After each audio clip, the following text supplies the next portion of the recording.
Hi friends, ఈరోజు hostel welfare పరీక్ష గురించి మాట్లాడుకుందాం. Hostel welfare APPSC grade 2 hostel welfare officers మన ఈ 2017 జూన్ 11వ తారీఖున జరగబోయే స్క్రీనింగ్ టెస్ట్ గురించి, అలాగే కొన్ని ముఖ్యమైన బిట్ల గురించి మాట్లాడుకుందాం.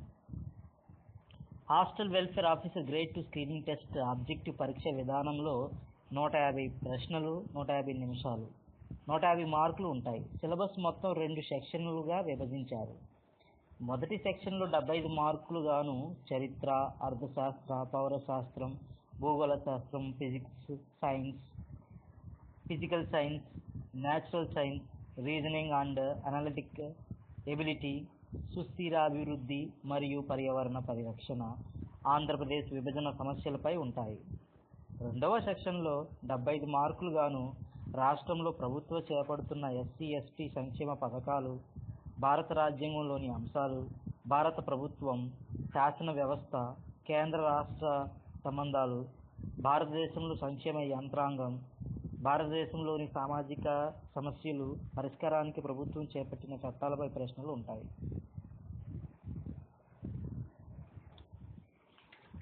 సరే, ముఖ్యమైన కొన్ని బిట్లు చూద్దాం.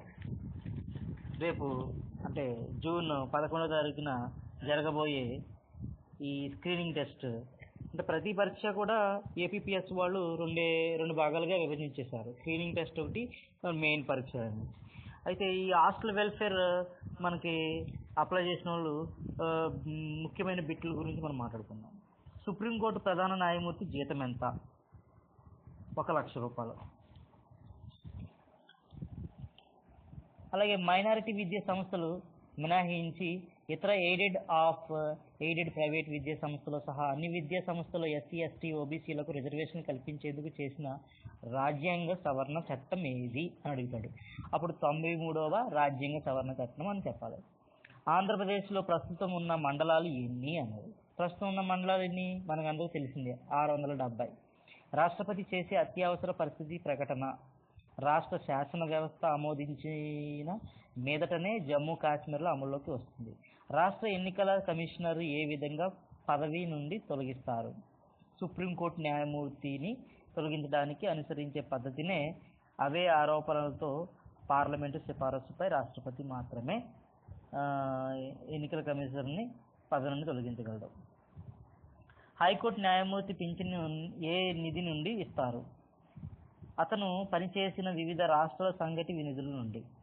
జాతీయ మహిళా కమిషన్ అధ్యక్షురాలిగా ఎవరు నియమితులయ్యారు? కేంద్ర ప్రభుత్వమే నియమిస్తుందట.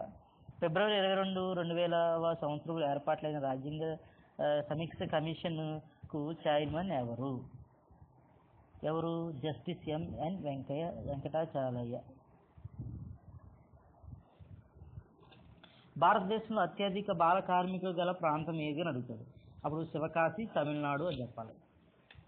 జర్మనీ, ఆస్ట్రియా, ఇటలీ దేశాలు కుదుర్చుకున్న ఒప్పందం త్రైపాక్షిక కూటమి. మధ్య మహాయుగంలో టెరిస్ సముద్రానికి దక్షిణంగా ఉన్న భాగం గోండ్వానా. మన భూమి ఏ పొర మీద నివసిస్తున్నది? భూపటలం.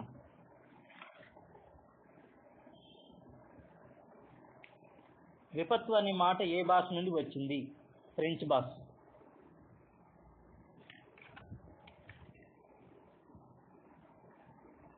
ఏ అధికరణ ద్వారా ఒక వ్యక్తిని 24 గంటలకు మించి కస్టడీలో ఉంచడానికి వీల్లేదు?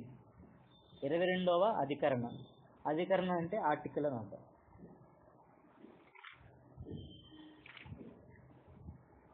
ఆహార పాడవకుండా నిల్వ ఉండాలంటే దానికి కావలసిన విటమిన్ ఏది? Vitamin C.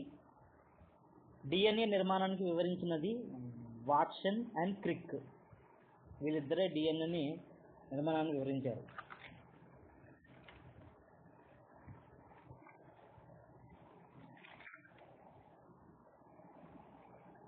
షెడ్యూల్డ్ ట్రైబ్స్ అనే పుస్తక రచయిత ఎవరు? జిఎస్ గర్వే. పంచాయతీరాజ్ వ్యవస్థలో ఉద్యోగస్వామ్యం పాత్ర పెరిగి పోవడానికి గుర్తించిన కమిటీ జీవి కే రావు కమిటీ. కాకినాడ సముద్ర తీరంలో ఉన్న మాంగ్రూవ్స్కు కోరింగి అని పేరు రావడానికి గల కారణం కొరంగాయ్ అనే నది పేరు పెట్టడం వలన కాకినాడ సముద్ర తీరంలో ఉన్న మాంగ్రూవ్స్కు కొరంగా అని పేరు రావడానికి కారణమైందన్నమాట. ప్రపంచంలో భూకంపం రాని ప్రాంతం దేనిని పేర్కొంటారు? ఆస్ట్రేలియా. అలాగే ఏ దేశంతోనూ కూడా యుద్ధం జరపని దేశం స్విట్జర్లాండ్. ఇండియాలో తరచు భూకంపాలు సంభవించే రాష్ట్రం అస్సాం. సముద్రంలో భూకంపాన్ని ఏమంటారు? సునామీ అని మనం అనుకోవచ్చు. కింది వారిని సునామీలు అత్యధికంగా ఎక్కడ సంభవిస్తాయి? పసిఫిక్ సముద్రం. సునామీ తరంగాలు దేని చేత ఉద్భవిస్తాయి? భూకంపాలు, అగ్నిపర్వతాలు ఉద్భేదన, జలాంతర భూమి ప్రకంపనలు ఇవన్నీ. ప్రబలమైన సునామీ ఎక్కువగా వేటి వల్ల కలుగుతాయి? భూకంపాల వల్ల. రాష్ట్ర విభజనకు సంబంధించిన పనులు 2 కొత్త రాష్ట్రాలకు వనరులు తదితర లెక్కలు కట్టి పంపిణీ చేసేందుకు గాను రంగాల వారీగా కేంద్ర ప్రభుత్వం 2014 మార్చి 1న ఎన్ని కమిటీలు నియమించింది? 14 కమిటీలు. ఆంధ్రప్రదేశ్ రాష్ట్ర పునర్విభజన చట్టంలో ఎన్ని సెక్షన్లు షెడ్యూల్ ఉన్నాయి? 108 సెక్షన్లు 13 షెడ్యూల్ ఉన్నాయి. Congress working committee CWC Telangana రాష్ట్ర ఏర్పాటుపై సమావేశమైన ఏకగ్రీవంగా తీర్మానాన్ని ఆమోదించిన తేదీ 2013 జూలై 10. విభజన చట్టంలో ఏ సెక్షన్ ఉమ్మడి ఆంధ్రప్రదేశ్లో ఉన్న ఖనిజాలు నగదు నిల్వలను 2 రాష్ట్రాల జనాభా నిష్పత్తిలో పంచుకోవాలని తెలియజేసింది? సెక్షన్ 49వ ప్రకారంగా.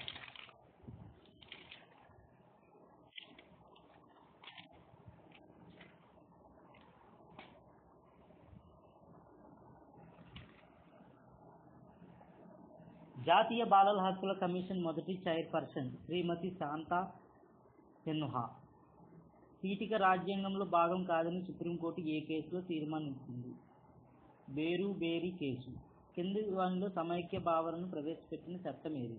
ఇక్కడ మనకి 1935 భారత ప్రభుత్వం చట్టం అన్నారు. ప్రపంచ బాల కార్మికుల వ్యతిరేక దినం జూన్ 12.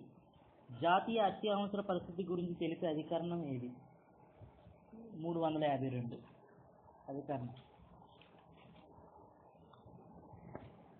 సో ఫ్రెండ్స్, నా వీడియో కనుక మీకు నచ్చినట్లయితే లైక్ చేయండి. అలాగే ఇలాంటి ఇంపార్టెంట్ మరిన్ని బిట్లు మీకు అందించాలంటే కాంపిటేటివ్ ఎగ్జామ్స్లో కానీ గవర్నమెంట్ పరీక్ష అందు కానీ మీరు దయచేసి ఆ రెడ్ బటన్ నొక్కి సబ్స్క్రైబ్ చేయండి. Please subscribe to this video. Thank you very much.